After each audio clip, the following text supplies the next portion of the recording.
However, before we get to that, we got to get to this. And what I mean by that, and what I mean by this, is I'm so tired of these analytics dudes, man. We got to put these dudes back in the locker, man.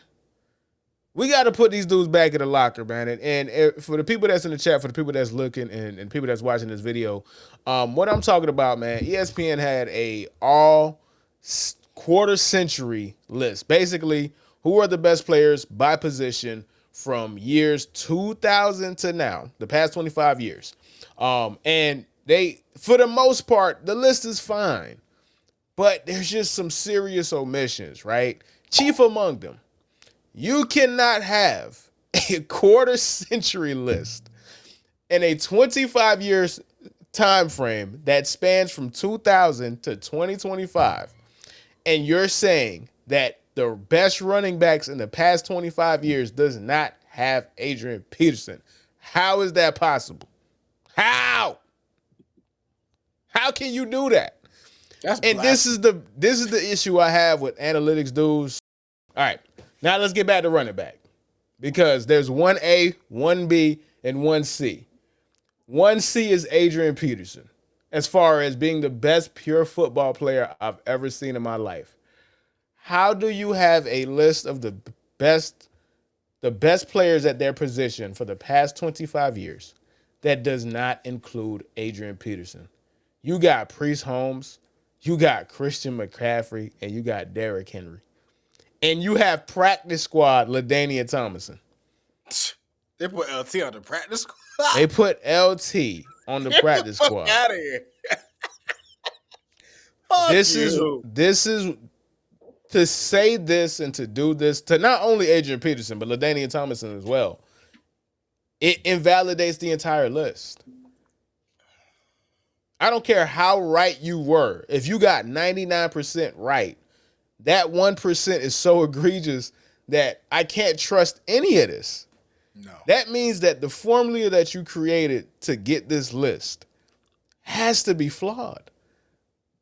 It's either flawed or it overly weighs whatever statistic that you want. He made up some shit called DVYR. And let me see where I can find this crap, dog. And for the people at home listening, I have Adrian Peterson's career stats up. I'm not even going to go through all his seasons. I'm just going to give you some of them. Rookie season, dog. 1,300 yards, 12 touchdowns. And I'm just doing the rushing yards. I'm just doing rushing, not even receiving stats. Okay? Year 2, 1,760, 10 touchdowns. 2009, almost 1,400 yards, 18 touchdowns. 2010, 1,200 yards. Almost 1,300. He was too shy of 1,300 yards. He had 12 touchdowns. The infamous 2012 season, he was 3 yards away from 2,100 yards, bro. He was 9 yards away from having the all-time rushing record. 9 yards. And he could have got it, but he and Brad Childress, that jackass, decided to pull him out of the game so they could kick a field goal and beat the Green Bay Packers. Like, you cannot have you Bro, can't have a list. 7 career passing touchdowns, Herbie. Come on. You cannot have a list without the last running back to win MVP. You can't have that list. Unbelievable, bro. He's the last running back to win the MVP. None of the guys that you have, besides the only other guy that won MVP, you have him on the sideline. You would say he's practice squad. He's practice squad player, LaDainian Tomlinson.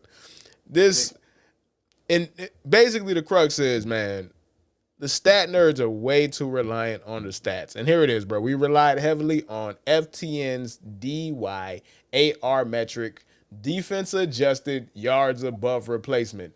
What the fuck does that even mean? Man, you just putting words together, dog. Get the fuck out of here, man. Come Which on. calculates a player's value over the course of a season compared to a replacement level baseline. Other advanced statistics were also taken into account. Bro, I don't care what you tell me. You're not putting Priest Holmes over this man. I don't care what stat you use. Like, that's just ridiculous, bro. And I grew up watching Priest Holmes, Herbie. I remember Of course, he was Priest one of Holmes my favorite running bro. backs. Priest Holmes, I grew up playing primarily with the Chiefs on Madden because of Priest Holmes. I am fully aware of how dominant Priest Holmes was. I'm fully aware how good Priest Holmes was. But Priest Holmes was only good for so long. And remember, right after Priest Holmes, they had Larry Johnson. So Priest Holmes was not dominant with the Ravens. And Priest Holmes had a very, very, very short peak. And then they replaced him and somebody was almost as dominant. So that lets you know that Priest Holmes was significantly aided by the offense in the system that he was playing in at the time when he was with the early 2000 Chiefs. Priest Holmes was a monster. Priest Holmes and LaDainian Tomlinson are the reason I became a fantasy football fan. Priest Holmes had a year where he had 22 touchdowns and then followed it up with 27. Nobody is trying to knock Priest Holmes. But Priest Holmes is not Adrian Peterson. That's absurd. Priest Holmes is not LaDainian Tomlinson. That's absurd. Absurd. Absolutely absurd. What are we talking about? Yeah, so basically the crux is, man, if these stat dudes, we got to start bullying these dudes again, man. We got to start throwing them in lockers again, man. Make bullying great again. Make bullying NFL stat nerds great again, bro. I know it's long. It's a lot of letters. You feel me? But I could make a hat. We can make a hat of it, bro. We got to toss these dudes back in lockers, man. ASAP.